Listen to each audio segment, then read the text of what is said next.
নমস্কাৰ পুৱাৰ শিৰোনামলৈ স্বাগতম জনাইছো আৰম্ভণিতে ব্ৰেকিং নিউজ মন্ত্ৰী অতুল বৰাৰ বাসগৃহত পুনৰ এখন বৈঠক আৰম্ভ হৈছে আসন বুজাবুজিক লৈ বৈঠকত বহিছে অগপ বিজেপি নেতৃত্ব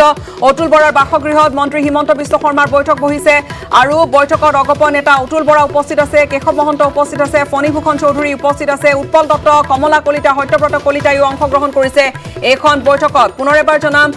এখন কিমানখনত কোনে নিৰ্বাচনত অৱতীৰ্ণ হ'ব বিজেপিয়ে কিমানখন দিব অসম গণ পৰিষদে নিজৰ দখলত থকা সমষ্টি এৰি দিব নেকি বিজেপি কেনে ধৰণৰ প্ৰশ্নবোৰৰ মাজতে পুনৰবাৰ বৈঠকত বহিছে অতুল বৰাৰ বাসগৃহত দলীয় দুয়োটা দলৰ নেতৃত্ব আসন বুজাবুজিক লৈ বৈঠকত বহিছে বিজেপি নেতৃত্বৰ সৈতে অগপ নেতৃত্ব আৰু অতুল বৰাৰ বাসগৃহত মন্ত্ৰী হিমন্ত বিশ্ব শৰ্মাৰ বৈঠক বহিছে বৈঠকত অগপ নেতা অতুল বৰা কেশৱ মহন্ত ফণীভূষণ চৌধুৰী উৎপল দত্ত কমলা কলিতা সত্যব্ৰত কলিতাই অংশগ্ৰহণ কৰিছে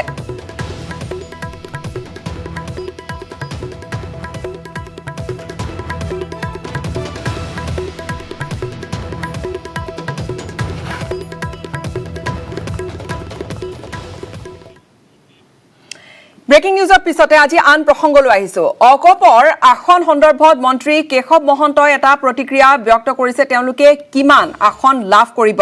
প্ৰথমে সেই ভাষ্য কেশৱ মহন্তই কি কৈছে কিমানখনত এৰাধৰা কৰিব প্ৰথমে সেই ভাষ্য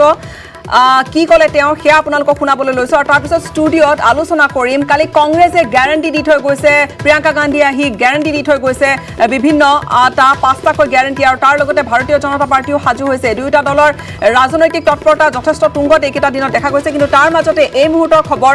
কেশৱ মহন্তই কি মন্তব্য কৰিছে অতুল বৰাৰ ঘৰত যিহেতু এখন মিটিং অনুষ্ঠিত হৈ আছে কেশৱ মহন্তৰ মন্তব্য আগবঢ়াম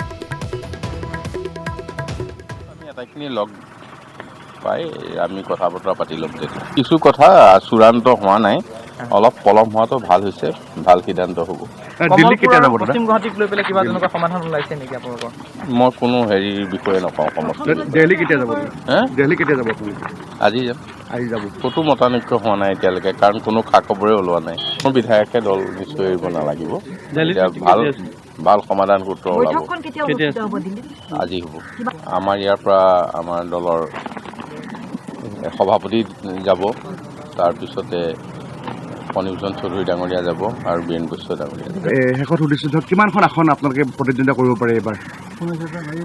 মুঠ সংখ্যাৰে কোৱা তথাপিও সুবিধা হৈছে সংখ্যাটো মই এতিয়া নকওঁ কিন্তু নকোৱাই ভাল তাৰে ওচৰা ওচৰি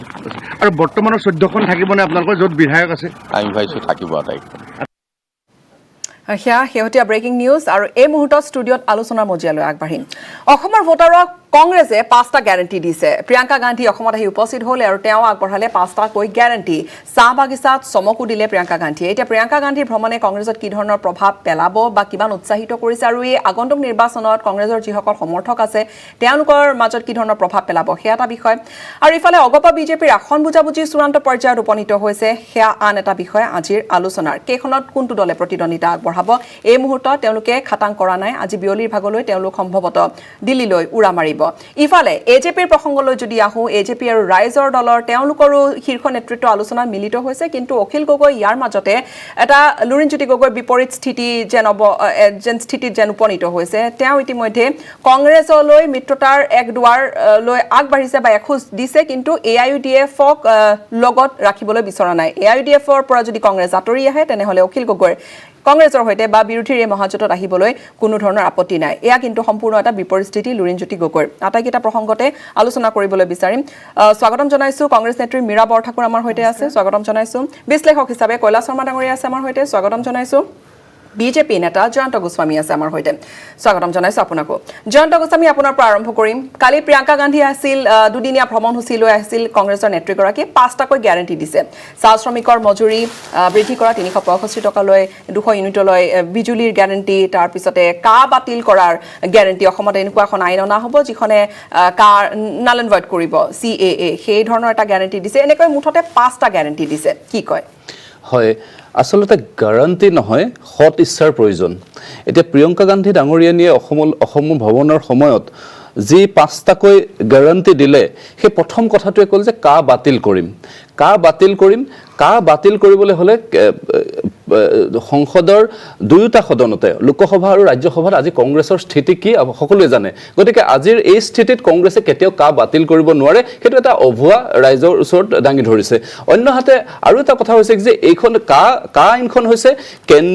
কেন্দ্ৰীয় খণ্ডৰ আইন অৰ্থাৎ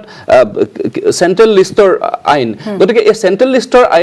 আইনৰ বিৰুদ্ধে যদি ৰাজ্যত কাইলৈ যদি কোনোবা গভৰ্ণমেণ্টে যদি অসম বিধানসভাত যদি এখন পাছ কৰে তেতিয়াহ'লে নিশ্চিতভাৱে চেন্ট্ৰেল একখন বাহাল থাকিব গতিকে এইবিলাক হৈছে আনলজিকেল কথা কিছুমান কৈ কেৱল মাত্ৰ আবেগ সৃষ্টি কৰিবৰ কাৰণে চেষ্টা কৰিছে অন্য হাতেদি আৰু এটা কথা যদি চোৱা যায় যে যিটো কথা তেখেতসকলে ক'লে যে 200 ইউনিট বিজুলী বিনামূলীয়া কৰিব এটা মূল কথাটো হৈছে কি যে যোৱা কংগ্ৰেছৰ যি যোৱা 55টা বছৰ শাসন অসম ৰাজ্যখনত যি 55টা বছৰৰ যি শাসন আৰু একেৰাহে যোৱা 15টা বছৰৰ যি শাসনত আমাৰ যি বিদ্যুৎ খণ্ড এই বিদ্যুৎ খণ্ডৰ অৱস্থা একেবাৰে শোচনীয় কৰিলে যাৰ ফলত বিদ্যুতৰ যি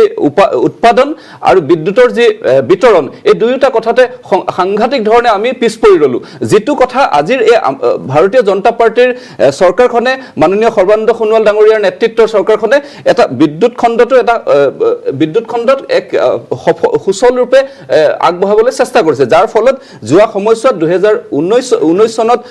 79 মেগাৱাটৰ আমগুৰি প্ৰজেক্ট আৰম্ভ কৰা হ'ল 120 মেগাৱাটৰ ডিমা হাছাও কপিলি প্ৰজেক্ট আৰম্ভ কৰা হ'ল 39629 কিলোমিটাৰ সাৰ্কিটৰ ব্যৱস্থা কৰা হ'ল 11 কেভিৰ ব্যৱস্থা কৰা হ'ল তো গতিকে এই যে বিদ্যুৎ খণ্ডত আসলে প্ৰকৃততে ফ্ৰী কিমানকৈ দিম তাতুতকৈ প্ৰথম কথাটো হৈছে কি যে কেনেকৈ বিদ্যুৎ সুচলভাৱে আৰু সম্ভৱত বিদ্যুৎ যাতে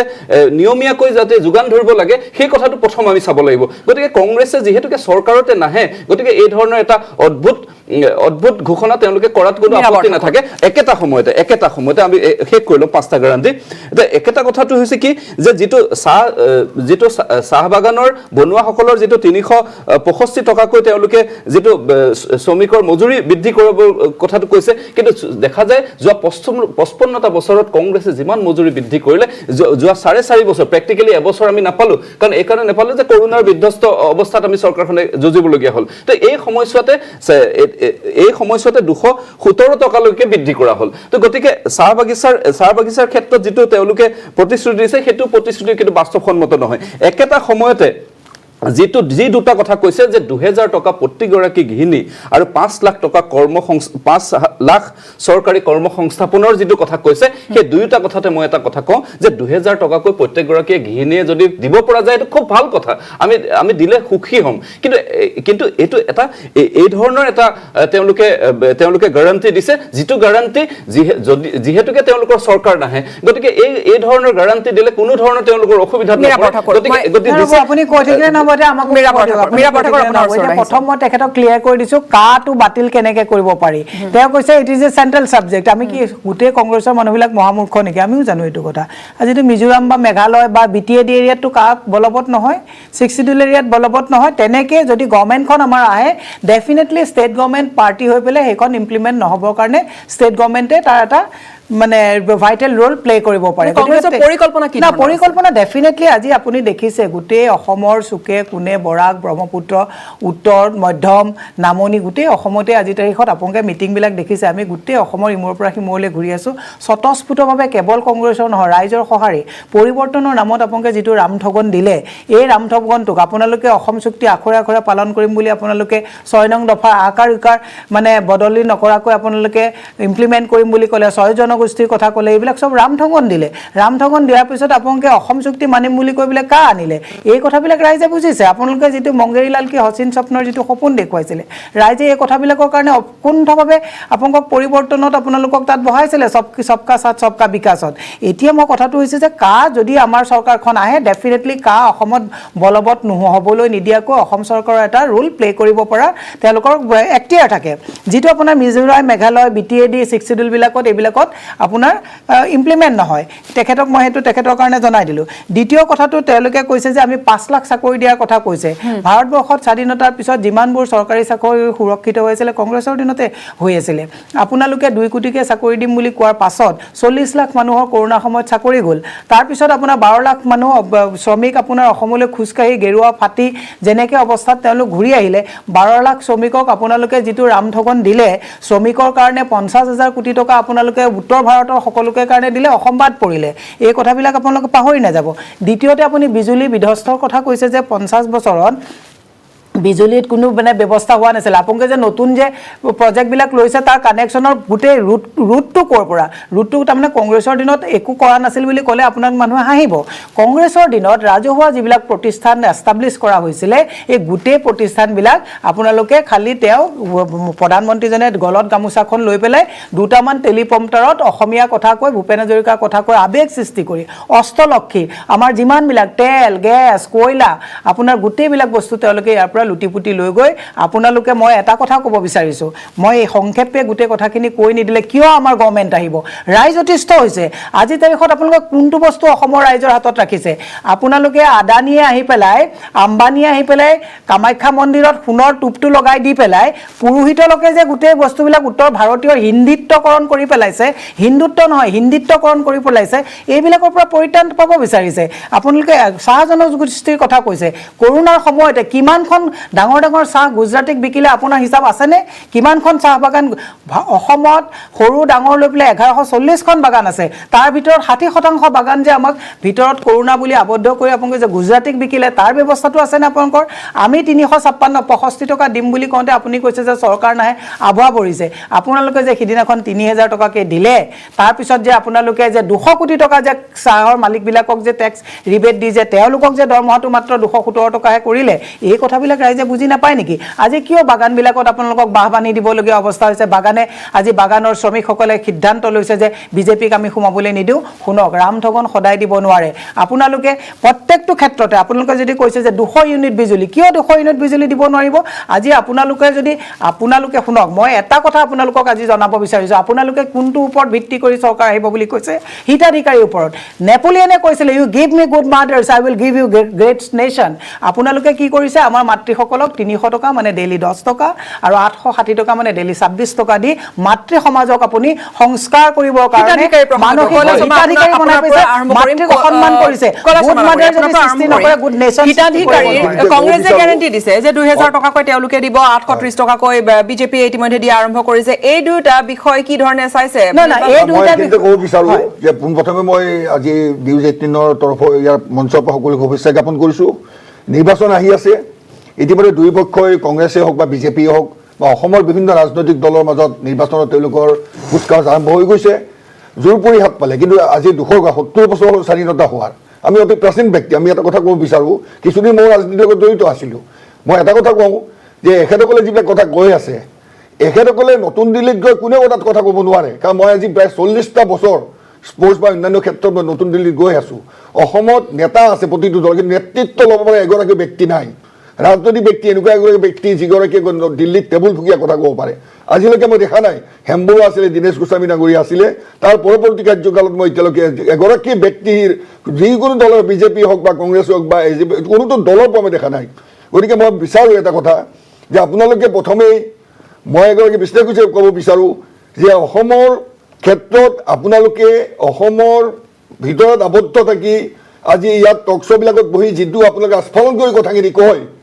আপোনালোকৰ এইটো কোৱাৰ অধিকাৰ নাই প্ৰতিগৰাকী ব্যক্তিৰ কাৰণ মই এইকাৰণে কৈছোঁ যে প্ৰতিটো ক্ষেত্ৰত আমি দেখা পাইছোঁ যে নতুন দিল্লীত যদি টেবুল ফুকিয়াই কথা কয় তেতিয়া কাম আদায় কৰিব পাৰি কিন্তু তেনেধৰণৰ নেতৃত্ব অসমত এজনো নাই এতিয়া চাওক এতিয়া নিৰ্বাচন সন্মুখত থকাৰ লগে লগে এতিয়া প্ৰতিটো ৰাজনৈতিক দল সাজু হৈছে তেওঁলোকে নিজে নিজে ঘোষণা কৰিব সেয়া এতিয়া আঞ্চলিকতাবাদী শক্তিয়ে হওক এজেপিও ঘোষণা কৰিছে বা ৰাইজৰ দলৰ প্ৰতিশ্ৰুতিও আহিছে কংগ্ৰেছ মহাজোঁটৰো আহিছে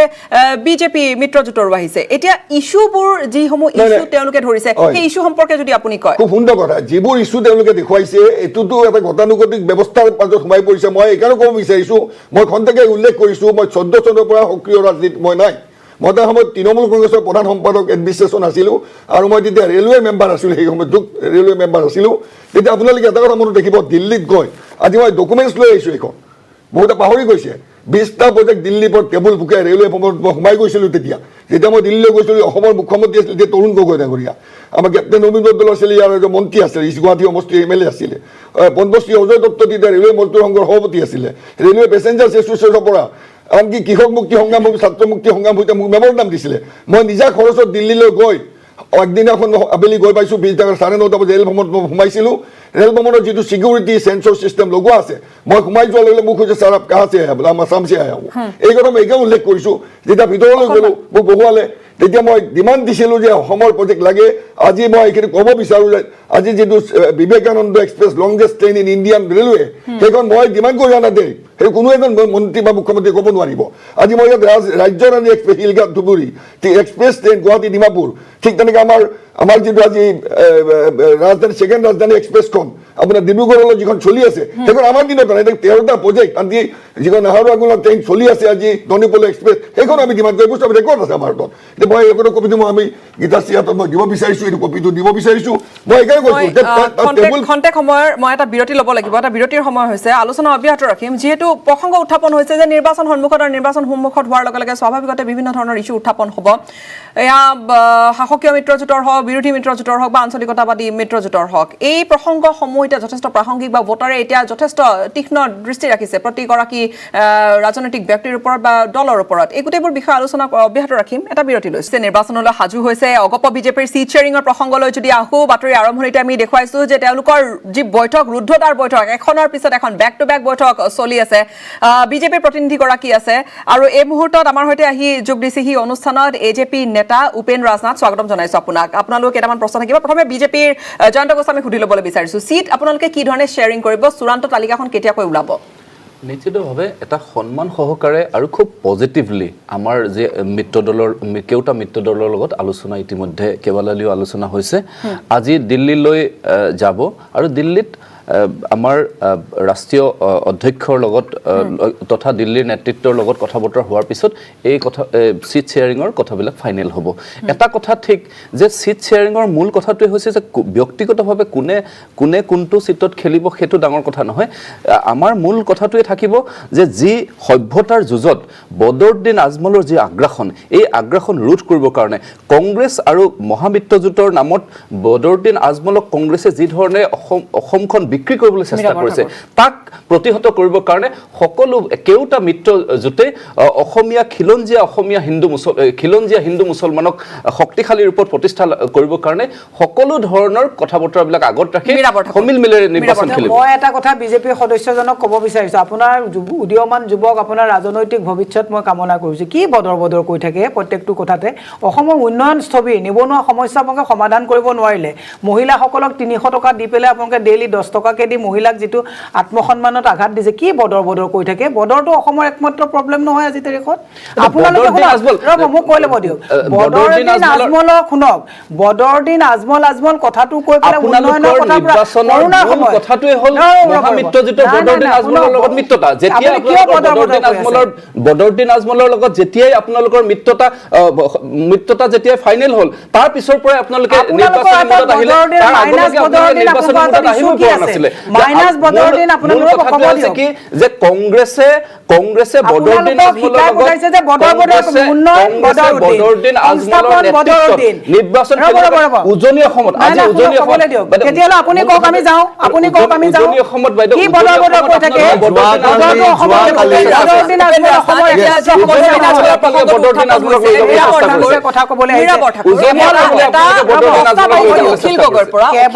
এটা প্ৰস্তাৱ আহিছে যে যদি কংগ্ৰেছ মাইনাছ বদৰুদ্দিন আজমল বা মহাজোঁট মাইনাছ বদৰুদ্দিন আজমল বা AIUDF তেতিয়াহ'লে ৰাইজৰ দলেও আহি আপোনালোকৰ সৈতে হাত মিলাব প্ৰতিটো সমষ্টিতে বিৰোধীক একেলগে প্ৰাৰ্থী থিয় কৰাবলৈ দিছে কিন্তু মহাজোঁট সন্দৰ্ভত এইখিনি কথা এখন অখিল গগৈ এখন চিঠি লিখি পেলাই পঠিয়াইছে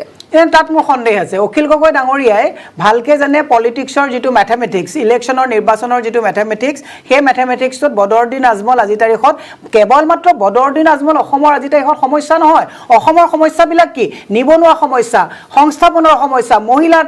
আজি আপোনাৰ তাৰিখত দেখিছে গৃহ বিভাগ ভাৰতবৰ্ষৰ ভিতৰত আজি তাৰিখত অসম ব্যৰ্থ হৈছে 30 নম্বৰলৈ গৈছে স্বচ্ছতাৰ ক্ষেত্ৰত তেওঁলোক 356 নম্বৰলৈ গৈছে তেওঁলোকে মহিলা সুৰক্ষাৰ ক্ষেত্ৰত তেওঁলোকে 400 নম্বৰ অৱনমিত হৈছে এইবিলাকে সমস্যা বদৰুদ্দিন আজমল আজি তাৰিখত বিগ ফেক্টৰ নেকি তেওঁলোকে হিন্দু কথা কৈ পেলাই উন্নয়ন স্থবিৰ কৰি উন্নয়নৰ কোনো হাতত তাৰ ৰিপৰ্ট কাৰ্ড নাই কেৱল তেওঁলোকে কৈছে বদৰ আপোনালোকে বদৰৰ নাম কৈ পেলাই হিন্দুৰ নামত আপোনালোকে উত্তৰ প্ৰদেশৰ পৰা পুৰোহিত আহি পেলাই হিন্দুত্বক নস্বাত কৰিছে তাৰপিছত বদৰ ক'বলৈ বদৰুদ্দিন আজমল আমাৰ মেইন সাবজেক্ট নহয় আমাৰ কেৱল বদৰুদ্দিন নহয় বহুত কংগ্ৰেছলৈ যে AIUDF মাইনাছ মহাজোঁট তেওঁলোক থাকিবলৈ আগ্ৰহী এইটো সন্দেহ আছে AJPৰ স্থিতি হৈছে যে লুৰিণজ্যোতি গগৈ বা AJPয়ে কোনো ৰাষ্ট্ৰীয় দলৰ সৈতে নাথাকে অখিল গগৈও আপোনালোকৰ মিত্ৰতা হৈছে ৰাইজৰ দলৰ সৈতে ধন্যবাদ জ্ঞাপন কৰিছোঁ এই অনুষ্ঠানলৈ আমন্ত্ৰণ কৰাৰ কাৰণে আৰু আপোনাৰ সমূহ দৰ্শকক আমি অসম জাতীয় পৰিষদৰ পৰা দ্বিতীয়বাৰ নমস্কাৰ জ্ঞাপন কৰিছোঁ যিখন চিঠি যোৱাকালি দিছে যিখন চিঠিৰ জৰিয়তে সমগ্ৰ অসমে গম পাইছে যে সেই চিঠিখনত তেওঁলোকে যিখিনি চিন্তাধাৰা প্ৰকাশ কৰিছে সেইখিনি তেওঁলোকৰ দলৰ বক্তব্য সেইখিনি তেওঁলোকৰ নিজস্ব কথা আমাৰ দলৰ কাৰণ চাওক মই ৰিপ্ৰেজেণ্ট কৰি আছোঁ অসম জাতীয় পৰিষদৰ মিত্ৰতাৰ কাৰণে আমি তেখেতসকলৰ লগত আমি মিত্ৰতা হৈছে বুলি কৈছোঁ কিন্তু সেইটো তেওঁলোকৰ নিজৰ চিন্তাধাৰাটো তেওঁলোকে ব্যক্ত কৰিছে কিন্তু আমাৰ যিটো আইডিঅ'লজি অসম জাতীয় পৰিষদৰ যিটো আইডিঅ'লজি সেই আইডিঅ'লজিত যদি কোনোবাই যদি তাত যদি আপোনাৰ এগেইনষ্টত যায় সেই কথাখিনি আকৌ পুনৰাই বিবেচনা কৰা হ'ব কাৰণ এই কাৰণে কৈছোঁ মই আমাৰ কি আইডিঅ'লজি আমি কৈছোঁ যে আমি ৰাষ্ট্ৰীয়তাবাদী দল আৰু সাম্প্ৰদায়িক দল বিজেপি হওক বা AIDF হওক আমি নাই লগত আৰু আমি কৈছোঁ যে আমি আঞ্চলিকতাবাদ জাতীয়তাবাদৰ বিজয় ধ্বজা দিছপুৰত উৰাব বিচাৰিছোঁ যোৱাকালি নগাঁও কাগজ কলৰ কৰ্মচাৰীসকলে প্ৰেছ মিট দি কান্দি কৈছে যে এইবাৰ এই বিজেপি চৰকাৰক উৎখাত কৰিব লাগে বিজেপি চৰকাৰক বিদায় দিব লাগে যোৱাকালি প্ৰেছ মিট দি কৈছে যে যদি নিদিয়ে আমাক মাৰি পেলাব পুনৰ স্বাগতম জনাইছো প্ৰশ্ন পুনৰবাৰ লৈ যাম উপেন ৰাজ নাথলৈ যে লুৰিণজ্যোতি গগৈ এটা কথা স্পষ্ট কৰি দিছে যে কংগ্ৰেছৰ লগতো তেওঁলোক নাই অসম জাতীয় পৰিষদ কংগ্ৰেছৰ লগতো নাই বিজেপিৰ লগতো নাই কিন্তু এতিয়া যিহেতু আপোনালোক AJPৰ এটা মিত্ৰতা আছে ৰাইজৰ দলৰ সৈতে অখিল গগৈ কিন্তু বিপৰীত এটা স্থিতিত অৱস্থান লৈছেগৈ এতিয়া আপোনালোক অখিল গগৈৰ সৈতে বা ৰাইজৰ দলৰ সৈতে এতিয়া আপোনালোকৰ ইকুৱেশ্যন কি ধৰণৰ হ'ব না আমাৰতো মিত্ৰতা চলি আছে আৰু 2 এদিনৰ ভিতৰতে প্ৰাৰ্থী তালিকা ঘোষণা হ'ব আপোনালোকে একেলগে খেলিব না একেলগে খেলিব এইটো তেওঁলোকৰ মনৰ কথাটো ব্যক্ত কৰিছে এতিয়া আমাৰ কথাটো হ'ল চাওক আজি অসমৰ যিটো পৰিস্থিতিত অসমীয়া ৰাইজে মুক্তি বিচাৰিছে আমাৰ জাতীয় জীৱনৰ যিবোৰ সমস্যা সেই সমস্যা আজি 70 বছৰে দিল্লীয়ে আমাৰ সমস্যা সমাধান কৰা নাই আমাৰ সমস্যা কি আমাৰ বিদেশী সমস্যা আমাৰ বানপানী সমস্যা গৰাখহনীয়া সমস্যা আপুনি প্ৰত্যেকটো আজিকালি যোৱাকালি মই ঢিং সমষ্টিৰ ৰিপৰ্ট চাইছিলোঁ এটা টেলিভিশ্যনত ঢিং সমষ্টিৰ আমিনুল ইছলাম তেখেতক কৈছে যে তেওঁ হোৱাটছএপ আৰু ফেচবুকৰে বোলে MLA তেওঁ আপোনাৰ লগ কৰিবলৈ গ'লে ফেচবুকত বোলে উত্তৰ দিয়ে ঢিং সমষ্টিৰ সেই অৱস্থা আজি আপোনাৰ মাজুলীৰ আজি অৱস্থা নাই মাজুলীত মুখ্যমন্ত্ৰীয়ে প্ৰতিনিধিত্ব কৰিছে মাজুলী আজি আপোনাৰ হাজাৰ বিঘা মাটি মাজুলী গৰাখহনীয়াত যা গৈছে মাজুলী ৰাইজে পৰিত্ৰাণ বিচাৰিছে অসমীয়া জাতিয়ে আমাৰ যিখিনি জাতীয় সমস্যা সেই সমস্যা পৰিত্ৰাণ যিহেতু দিল্লী চৰকাৰৰ পৰা পোৱা নাই সেয়ে অসমৰ মানুহে অসমৰ ৰাইজৰ তেওঁলোকৰ মনৰ বতৰা হৈছে যে এইবাৰ আকৌ এখন জাতীয়তাবাদী চৰকাৰ হৈ আমাৰ সমস্যাবোৰ সমাধান কৰিব লাগে মই তাৰ উদাহৰণ এইটো দিব বিচাৰিছোঁ যে দিল্লীত যেতিয়া আম আদমি পাৰ্টি আপোনাৰ যোৱাৰ ইলেকশ্যনত যেতিয়া তেওঁলোকে ইলেকশ্যন খেলিলে অৰবিন্দ কেজৰিৱালে তেখেতে কৰ্মৰ বিনিময়ত তেওঁ ভোট বিচাৰিছিল কিন্তু সেই ইলেকশ্যনত আপোনাৰ চাব বাঘা কংগ্ৰেছ বিজেপি নেতাবোৰে তাত আপোনাৰ ইলেকশ্যনৰ কেম্পেইন কৰিছিল প্ৰায় আপোনাৰ মানে আপোনাৰ MP তাতে আপোনাৰ বিজেপি কেম্পেইন কৰিলে প্ৰধানমন্ত্ৰীয়ে কেম্পেইন কৰিলে গৃহমন্ত্ৰীয়ে কেম্পেইন কৰিলে কংগ্ৰেছৰ ৰাহুল গান্ধী ডাঙৰীয়া কেম্পেইন কৰিলে কিন্তু কোনেও বলে নোৱাৰিলে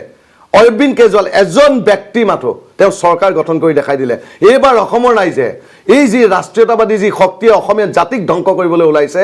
অসমৰ হাজাৰ মানুহক গুলিয়াইহে মাৰিছে সেই ৰাষ্ট্ৰীয়তাবাদী দলে অসমৰ প্ৰতি যে কোনো দৰদ নাই তাৰ প্ৰমাণ এইটোৱে কাৰণ আপুনি চাব চাহ জনগোষ্ঠী ভাই ককাইসকলৰ 351 টকা আজিলৈকে নিদিলে আজিলৈকে আপুনি কৃষক আপোনাৰ দিল্লীত কৃষকে আপোনাৰ আন্দোলন কৰি আছে তেওঁলোকৰ 3খন বিল উঠাই নললে অসমৰ যিখিনি জাতীয় জীৱনৰ সমস্যা সেই সমস্যাখিনি যেটো সমাধানৰ কাৰণে জাতীয়তাবাদী চৰকাৰ হয় ইয়াতে জাতীয়তাবাদী কথা কোৱা বহুত সহজ প্ৰেক্টিকেলি আমি দেখা পাইছোঁ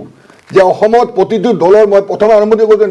নেতা আছে নেতৃত্ব নাই নেতৃত্ব ল'ব পৰা কেপাচিটিও নাই মই এটা কথা কওঁ যে দিল্লী অৰবিন্দ কেজৰিৱালৰ লগত অসমৰ জনগোষ্ঠী ৰাইজৰ বিলালে সুবিধা লাভ কৰিব নোৱাৰে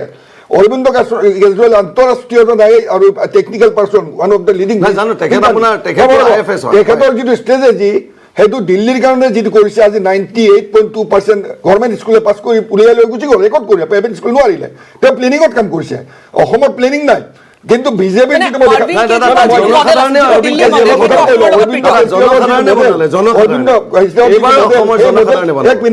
অৰবিন্দ কেজৰিৱালে যিটো মডেল লৈ তেওঁ কাম কৰিছে সেই মডেলটোৰ লগত কম্পেয়াৰ অসমৰ পলিটিকেল আঞ্চলিক ৰাজনৈতিক দলসমূহৰ একোৱে নাই তেওঁলোকে ষ্ট্ৰেটেজি নাই কিন্তু মই কওঁ ভাল হওক বেয়া হওক ভাৰতীয় জনতা পাৰ্টি তেওঁলোকৰ এটা ষ্ট্ৰেটেজি আছে তেওঁলোকৰ মই নতুন দিল্লীত গৈ দেখিছোঁ ষ্টাডি কৰি দেখা পালোঁ যে তেওঁলোকৰ গ্ৰাছৰুট এওঁতে ইয়াত ডক্টৰ জেমিনী ভাগৱতী এক মিনিট মই কৈ ল'ব দিয়ক কথা পাতি আছে তেওঁলোকৰ 4-5জন মানুহে ষ্টুডিঅ'ত বহি চাই আছে এওঁলোকৰ পেনেলিষ্ট এওঁ যদি কিবা ডিফেক্ট আছে লগে লগে আউট কৰি দিব মই এই কথাটো ভালকৈ কয় হয় নে নহয় এইটো তেওঁ ক'ব পাৰিব তাৰমানে হৈছে কি তেওঁলোকৰ ষ্ট্ৰেটেজিটো এনেকুৱা যে তেওঁলোকে প্ৰফেচনেলি ৰাজনীতিটো আৰম্ভ কৰিছে কংগ্ৰেছৰ ক্ষেত্ৰতো মই এটা প্ৰাচীন দল আজি 100 বছৰৰ পুৰণা দল এটা তেওঁলোকৰ পৰিপক্কতা আছে নাই বুলি মই নকওঁ কিন্তু অসমত নেতৃত্বৰ যথেষ্ট অভাৱ হৈছে অসমত নেতৃত্ব নাই তেওঁলোকৰ কিন্তু নেতা আছে এইখিনিতে মই কওঁ তেওঁলোকে অসম আন্দোলনত আমি জড়িত সেই সময়ত নিশ্চয় আমাৰ এজেবিলি লিডাৰ কৰি তেওঁ ভাইটি মাৰ তাত নাছিলে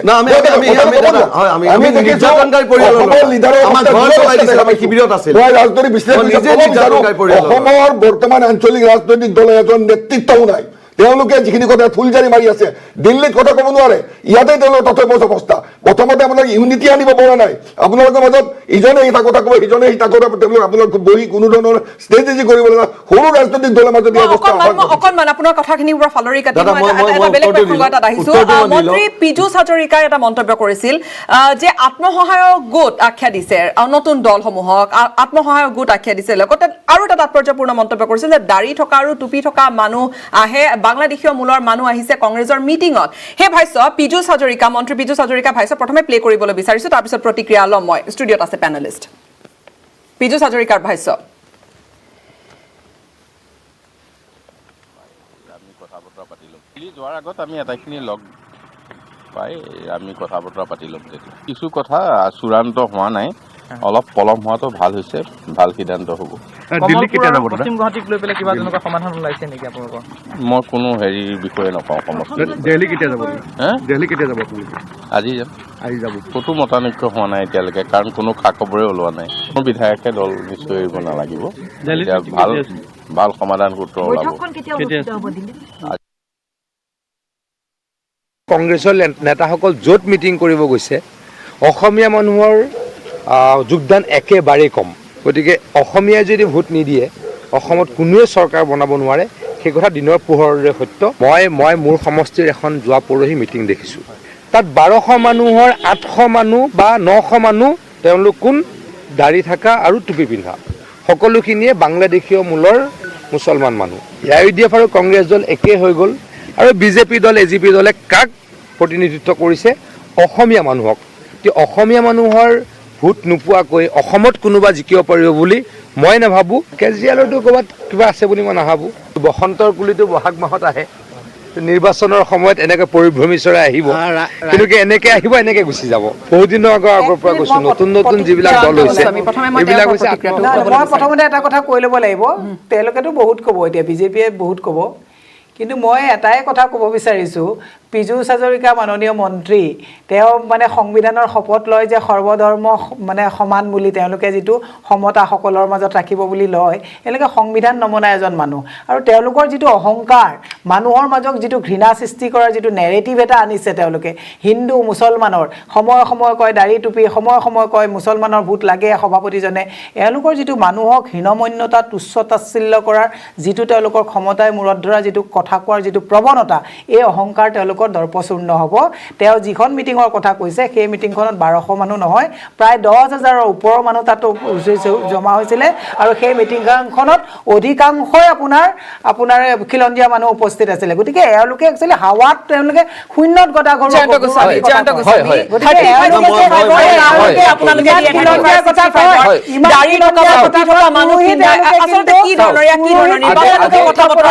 প্ৰথম কথা কথা মই এই মুহূৰ্তত অখিল গগৈ ডাঙৰীয়া যি মন্তব্য কৰিলে তাত এটা কথা স্পষ্ট কৰিলে তেওঁ যে ভাৰতীয় জনতা পাৰ্টি তথা ইয়াৰ মিত্ৰগোষ্ঠীক আজিৰ তাৰিখত অসমত পৰাস্ত কৰাৰ কোনো শক্তি নাই এই কথাটো তেওঁৰ ভাষ্যৰ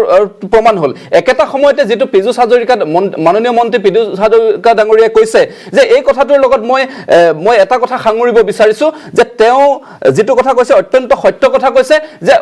এইবাৰ কংগ্ৰেছৰ কেম্পেইনিংৰ যিখন আটাইতকৈ ডাঙৰ মিটিং হৈছিলে সেইখনে হৈছিলে সৰুক্ষেত্ৰী সমষ্টিত হৈছিলে বুথ তেওঁলোকৰ বুথ সন্মিলন তাত হাজাৰ হাজাৰ বংগীয় মূলৰ মুছলমান একত্ৰিত হৈছিলে সেইখনত গৌৰৱ গগৈ ডাঙৰীয়া সদম্ভে তাত চৰকাৰ গঠন কৰিম বুলি প্ৰথমবাৰৰ কাৰণে সৰুক্ষেত্ৰী মিটিংখন দেখিলে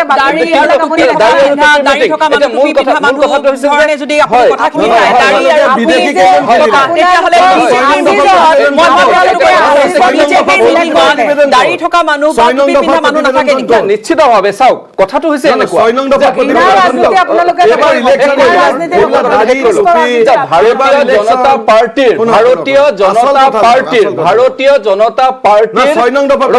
ভাৰতীয় জনতা পাৰ্টিৰ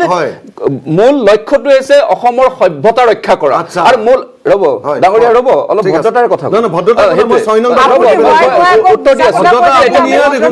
কথাটো হৈছে কি যে ভাৰতীয় জনতা পাৰ্টিৰ এই যে সভ্যতাৰ যুঁজৰ যে সংস্কৃতি ৰক্ষাৰ যি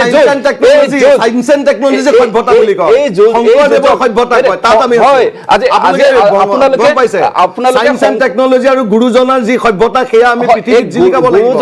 আপোনালোকে কিহৰ সভ্যতা সৃষ্টি কৰিছে গুৰুজনাৰ সভ্যতা দাড়ি থকা মানুহ বা টুপি পিন্ধা মানুহৰ মিটিঙে বা আপোনালোকক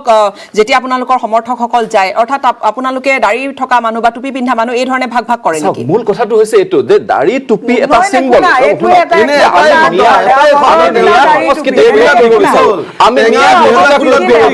আমি বদৰুদ্দিন আজমলক অসমৰ মুখ্যমন্ত্ৰী হোৱাৰ পৰা ৰোধ কৰিব বিচাৰো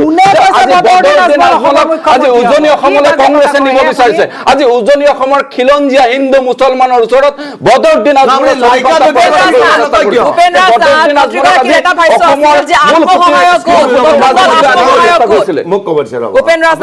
আত্মসহায়ক গোট নতুন দল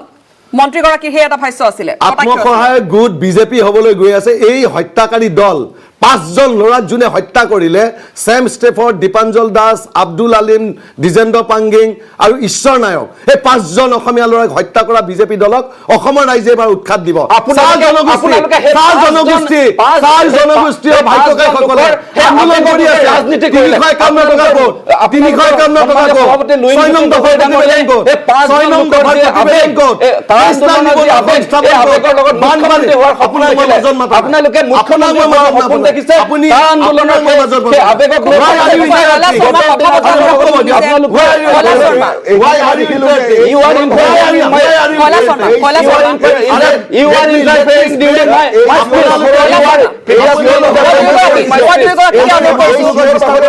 এই ধৰণৰ যুক্তি তৰ্ক চলি যাব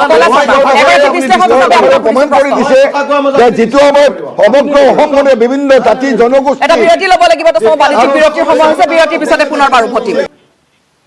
ৰণসংকাৰ দিছে ইতিমধ্যে ষ্টুডিঅ'টো পৰিৱেশ যথেষ্ট উত্তপ্ত তেওঁলোকে কথাৰে ইজনে সিজনক আক্ৰমণ কৰা দেখা গৈছে প্ৰতিটো ৰাজনৈতিক দলে নিজৰ নিজৰ হাতত সকলোৰে যুক্তি আছে কৈলাশ শৰ্মা আপোনাক বিশ্লেষক হিচাপে সুধিছো ইয়াৰ পূৰ্বৰ বিৰতিৰ পূৰ্বৰ কথা বতৰাখিনি আপুনি সুধিছে দাড়ি টুপিৰ কথাৰ পৰা আত্মসহায়ক গোটৰ ধৰে কথাৰ পৰা বিভিন্ন ধৰণৰ কথা বতৰাবোৰ ওলাইছে কা আন্দোলনৰ প্ৰসংগ চাকৰি দিয়া প্ৰসংগ প্ৰতিটো দলৰ হাততে এজেণ্ডা সাজু হৈ আছে না এইটো সঁচা কথা যে আজি অসমীয়া জাতিৰ অস্তিত্বৰ কাৰণে আমি যদি চাওঁ আমি সৰুৰ পৰা শুনি আছোঁ দেখিছোঁ আৰু যে এক্টিভ পাৰ্ট লৈছিলোঁ 1972 চনত আমি প্ৰাইমেৰী স্কুলত পঢ়ি থাকোঁতে ভাষা আন্দোলন হৈছিলে সেইবাৰ অনিল বৰা মুজামিল হক আদিকে ধৰি বিভিন্নগৰাকী শ্বহীদ হৈছিলে পৰৱৰ্তী কালত আমাৰ অস্তিত্ব ৰক্ষা আন্দোলন 79ৰ পৰা মই 78ৰ পৰা মই যেতিয়া পঢ়ি আছিলোঁ বিবৰা কলেজত হাই ছেকেণ্ডাৰী তেতিয়া আমি ইনভলভ হৈছিলোঁ জাতীয়ৰক্ষী বাহিনীয়ে কটন ইউনিয়ন হলত তেওঁলোকে অসমৰ জাতীয় স্বাৰ্থৰ কাৰণে কৰিছিল কিয় দেন মংগলদৈত হীৰালাল পাটোৱাৰী নামৰ MP গৰাকী যেতিয়া এক্সপায়াৰ কৰিছিল 47,000 বাংলাদেশী আছে বুলি এটা বস্তু প্ৰথম আৰম্ভ সেইটো অসম আন্দোলনৰ আৰম্ভণি আমি তেতিয়া জড়িত পৰৱৰ্তী কালত 1979 চনত সদৌ অসম ছাত্ৰ সন্থাৰ নেতৃত্বত আজি অসম আন্দোলন আৰম্ভ হৈছে অতীতলৈকে মই চৰ্ট কৰি কৈছোঁ তাৰ লগতে গণসংগ্ৰাম পৰিষদ গঠন হৈছিল কৰ্মচাৰী পৰিষদ আহিছিল উকিল সন্থা আহিছিলে আৰু আমি ছাত্ৰ সন্থা আটাইবিলাক লগ হৈ আমি তেতিয়া কুমাৰ ভাস্কৰ নাট্য মন্দিৰত বহিছিলোঁ ঐতিহ্যমণ্ডিত তাৰ পিছৰ পৰা অসম আন্দোলন চলিছিল পৰৱৰ্তীকালত খড়গেশ্বৰ তালুকদাৰকে ধৰি 855জন শ্বহীদ হৈছিলে পৰৱৰ্তীকালত তাৰপাছত অসম গণ পৰিষদৰ চৰকাৰ আহিলে অতি দুখৰ কথা প্ৰফুল্ল মহন্তৰ নেতৃত্ব লোৱা চৰকাৰখনে অসমীয়া জাতিৰ যিটো কাম কৰিব সেইটো কুঠাৰাঘাত কৰিছিল আৰু ইয়াৰ পাছতেই পৰীক্ষিত ভ্ৰমণৰ হত্যাকাণ্ড যেতিয়া নলবাৰীত হৈছিল তেতিয়া মই গুৱাহাটী ছাত্ৰ সন্থাৰ এক্টিং প্ৰেছিডেণ্ট 1 লাখ ল'ৰা ছোৱালীলৈ প্ৰচেছন কৰি মই বিহু ফুকনৰ পদত্যাগৰ দাবী চাইন কৰা মানুহজন কৈলাশ শৰ্মা মই এটা কথা কওঁ হিষ্ট্ৰী ৰিপিট কৰে আজি আমি দেখা পাইছোঁ পৰৱৰ্তী কালত অস্তিত্বৰ আন্দোলনৰ পাছত কা আন্দোলন আৰম্ভ হ'ল কা আন্দোলনত যেতিয়া লতাইল ফিল্ডত মই চৰ্ট কৰি কৈছোঁ সেই সময়ত কা আন্দোলনত 37 বছৰ আগত যেতিয়া 83 চনত কাৰ্ফি ব্ৰেক কৰিছিলোঁ বামুণী মৈদানত কমলেশ্বৰ বৰা তেতিয়া ডেপুটি কমিশ্যনাৰ আছিল মোৰ চকুৰ আগত লাঠি চাৰ্জ হৈছিল কিন্তু কমলেশ্বৰ বৰাই গুলীৰ অৰ্ডাৰ দিয়া নাছিল সেইদিনাখন মনোৰমা ভট্টাচাৰ্যী ডাঙৰীয়ানী বিমলী গোস্বামী আইতা ঠিক তেনেকৈ আমাৰ থানেশ্বৰী মেধি প্ৰভৃতি অসমৰ বিশিষ্ট ব্যক্তিসকলে অংশগ্ৰহণ কৰিছিল মই নিজে তাত আছিলোঁ আৰু সেই সময়তে দুলাল শৰ্মাই বুকু ফালি তেজ দিছিলে মই লগত আছে পিঠিত চিআৰপিৰ কোপ মোৰ গাত এতিয়াও দাগ লাগি আছে তাৰপাছত দিলীপ চক্ৰৱৰ্তীক হত্যা কৰিছিলে আমাৰ জনতা ভৱনৰ কাষত তাতো আমি নাছিলোঁ সেইদিনা আমিও গুলি খোৱাৰ পৰা বাচিছিলোঁ কিন্তু অতি দুখ লাগে যেতিয়া কা আন্দোলন হৈছিল লতাইল ফিল্ডত যেতিয়া পুনৰ 37 বছৰ আগৰ পুনৰাবৃত্তি ঘটিছিল সেইদিনা কাৰ্ফিউ দিছিল সমুজ্জ্বল ভট্টাচাৰ্যী ডাঙৰীয়া শ্বহীদ ভৱনত আছিল আমি তেখেতক কৈছোঁ আপুনি নাহিব আমি যাম আমি লগে লগে লতাইল ফিল্ডলৈ আহিছোঁ প্ৰায় হাজাৰ হাজাৰ ল'ৰা ছোৱালী আহিছোঁ বিভিন্ন পক্ষৰ পৰা আহি লতাইল আন্দোলনত সোমাই আমি কাৰ্ফিউ ব্ৰেক কৰিছিলোঁ তাৰ পাছতেই অতি দুখৰ কথা এগৰাকী শিল্পী অহাৰ লগে লগেই সেইসকল আন্দোলনকাৰী নেতৃবৃন্দই তেওঁ এনেকুৱা অৱস্থা কৰিলে ভগৱান এজন আহিলে যিটো অৱস্থা সেইটো অৱস্থা কৰি দিলে সেইবোৰ হৈছে প্ৰফেচনেল মানুহ তেওঁলোকে মই আটাইখিনি শিল্পীৰ কথা নকওঁ এগৰাকী পাৰ্টিকুলাৰ শিল্পীৰ কথা কৈছোঁ অহাৰ লগে তেতিয়া মই সেইদিনাখনে প্ৰমিছ কৰিছিলোঁ যে এই আন্দোলনটো নাথাকিব সেইকাৰণেই এওঁলোকৰ যিটো ইম'চনেল টেম্পৰাৰী ইম'চন এটা অসমীয়া জাতিৰ আছে কাৰণ আমি প্ৰাচীন কামৰূপৰ আজি 1044 BC পৰা আমি ইয়াত আছোঁ বিভিন্ন ৰজা মহাৰজাৰ পৰা লাচিত বৰফুকনলৈকে আজি অসমৰ প্ৰতিখন যুদ্ধত আমি আমাৰ পৰিয়ালে অংশগ্ৰহণ কৰিছোঁ মই এটা বস্তু দেখিলোঁ যে অসমৰ ৰাজনীতি শিকিবলৈ অসমৰ ৰাজনৈতিক দলৰ যিসকল বৰ্তমান নেতা বুলি কৈ আছে তেওঁলোক নেতা তথাকথিত নেতা কিন্তু দুখৰ কথা যে অসমত এজনো নেতৃত্ব ল'ব পাৰে নেতৃস্থানীয় আজি কোনো ৰাজনীতিবিদ নাই যিসকলে জানে এই বিষয়ে তেওঁলোকে দূৰত বিদূৰ কৰি ৰখা হৈছে আজি মিডিয়াই হওক মাছ কমিউনিকেশ্যনে হওক বা সামাজিক ক্ষেত্ৰতে হওক স্পৰ্টছ কালচাৰ বা ৰাজনীতিৰ ক্ষেত্ৰত যিসকল বিদগ্ধ আছে তেওঁলোকক কিন্তু আঁতৰাই ৰখা হৈছে আৰু আমি দেখা পাইছোঁ সময়ত আহি ষ্টুডিঅ'ত আহি আস্ফালন মাৰি তেওঁলোকে অসমীয়া জাতিখন দিল্লীত যেতিয়া পাৰ্লিয়ামেণ্টত মই দেখা পাইছোঁ মই পাৰ্লিয়ামেণ্টত সোমাই যাওঁ মই 40 বছৰ মই এতিয়া আছোঁ স্পৰ্টছ কালচাৰৰ যদি মই গৈ থাকোঁ তাত গৈ দেখিলোঁ যে পাৰ্লিয়ামেণ্টৰ ফ্ৰণ্টত যেতিয়া ইণ্টাৰনেশ্যনেল প্ৰেছ বা নেশ্যনেল প্ৰেছবোৰ আহে অসমৰ এমপিবিলাক এটা সন্মুখত নাহে তেওঁলোকে আমাৰ অসমৰ লোকেল প্ৰেছখিনিক বিচাৰি ফোন কৰি মাতি পঠিয়ায় বাকী এইটো ৰাইজে জনাটো উচিত মই সেইকাৰণে কৈছোঁ প্ৰতিটো দলৰ লিডাৰসকলে তেওঁলোকে পাৰ্লিয়ামেণ্টৰ সন্মুখত থিয় হৈ লনখনত থিয় হ'ব BBC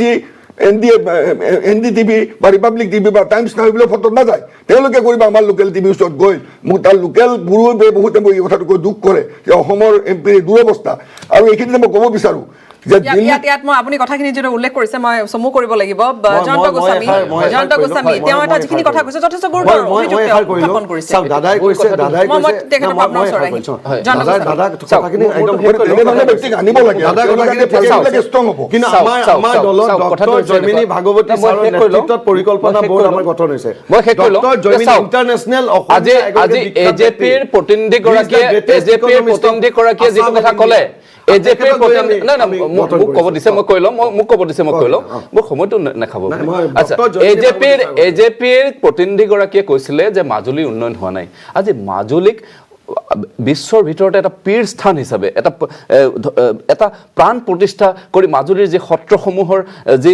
মাজুলীৰ যি ঐতিহ্য এই ঐতিহ্য এক বিশ্বৰ দৰবাৰত উপস্থাপন কৰিবৰ কাৰণে মাননীয় মুখ্যমন্ত্ৰী সৰ্বানন্দ সোণোৱালে তাৰ বিধায়ক হিচাপে বা মুখ্যমন্ত্ৰী হিচাপে তেওঁ তাত যথেষ্টখিনি কৰিছে মাজুলীৰ ৰাইজে স্বীকাৰ কৰিছে আৰু মাজুলীৰ ৰাইজে যদি মাজুলীৰ ৰাইজে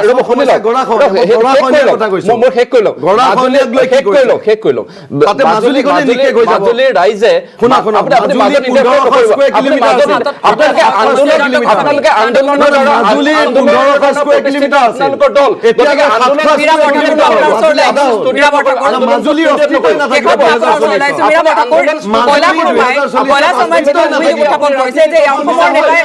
দিল্লীত কথা নকয় গৈ বা কথা উত্থাপন নকৰে এই কথাটো কংগ্ৰেছৰ শাসনত আছিল দীঘলীয়া সময় ধৰি তাৰপিছত এতিয়া বিজেপি আহিছে কিন্তু এই অভিযোগ দীৰ্ঘদিনীয়া মূল কথাটো কি যে মাজুলীৰ মই দুয়োগৰাকীকে অনুৰোধ কৰিছোঁ মোৰ হাতত সময় কম সেইখন মই মীৰা বৰঠাকুৰ আপোনাক সুধিছোঁ আমাৰ মই কৈলাশ শৰ্মা ডাঙৰীয়া যিটো কথা কৈছে লিডাৰশ্বিপ একচুৱেলি আমি এটা বস্তু সকলোৱে এইটো মানে ৰাইজেও মানে অনুধাৱন কৰা দৰকাৰ a good leader always create good leaders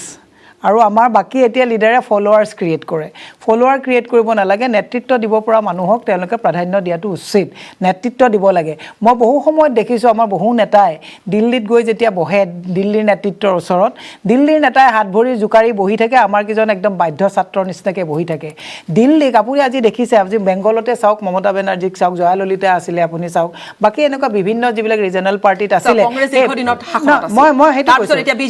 মই সেই কথাটোৱে কৈছোঁ নেতৃত্ব দিবলৈ হ'লে আপুনি সেই লিডাৰশ্বিপটো যদি ৰাখিব পাৰে তেতিয়া দিল্লীয়ে আপোনাক সন্মান কৰিব নোৱাৰে কিন্তু এতিয়া কথাটো হৈছে আমি দিল্লী নেতা আহিলে আমাৰ বডি লেংগুৱেজটো ইমান ঢিলা কৰি দিওঁ গতিকে সেইকাৰণে আমাক মই কৈলাশ শৰ্মা ডাঙৰীয়াক 100বাৰ মই সমৰ্থন কৰি পেলাই কৈছোঁ যে আমাৰ লিডাৰশ্বিপটো যিটো ৰিজনেলিজম যিটো লিডাৰশ্বিপ কিয় কংগ্ৰেছত থাকি ৰিজনেলিজম লিডাৰশ্বিপ আপুনি গ্ৰ' কৰিব নোৱাৰে ডেফিনেটলি আপুনি পাৰে হয় বাইদেউ আপোনালোকে নিজৰ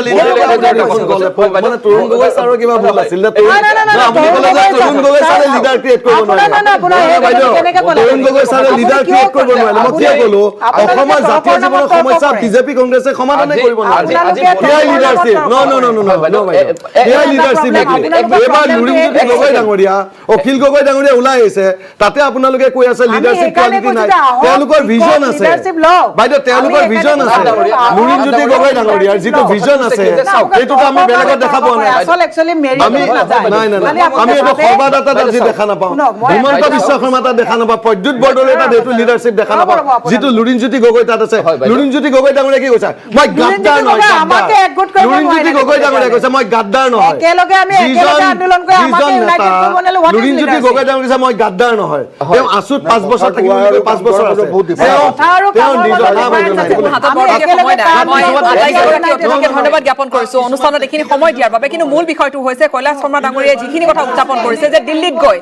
বা কেন্দ্ৰৰ ওচৰত আচলতে যিসমূহ আমাৰ সমস্যা আছে সমস্যাসমূহ সঠিকভাৱে উত্থাপন কৰাটো এটা যথেষ্ট এটা গুৰুত্বপূৰ্ণ বিষয় আচলতে প্ৰতিটো ৰাজনৈতিক দলে সেই বিষয়টোৰ ওপৰত কিমান গুৰুত্ব আৰোপ কৰে সেই সময়ে সময়ে বিভিন্ন প্ৰতিক্ৰিয়া দেখা গৈছে বিভিন্ন জনৰ পৰা বা বিভিন্ন সময়ত বিভিন্নজনে চৰ্চাও কৰিছে সেই সন্দৰ্ভত কিন্তু এই মুহূৰ্তত সেই এটা গুৰুত্বপূৰ্ণ প্ৰসংগ আৰু বাকী যি চিট শ্বেয়াৰিঙৰ প্ৰসংগৰ পৰা আৰম্ভ কৰি বাকী যি শেহতীয়া ৰাজনৈতিক কথা বতৰাবোৰ দেখা গৈছে প্ৰস্তুতি বা যি চৰ্চা সেয়া তুংগত আছে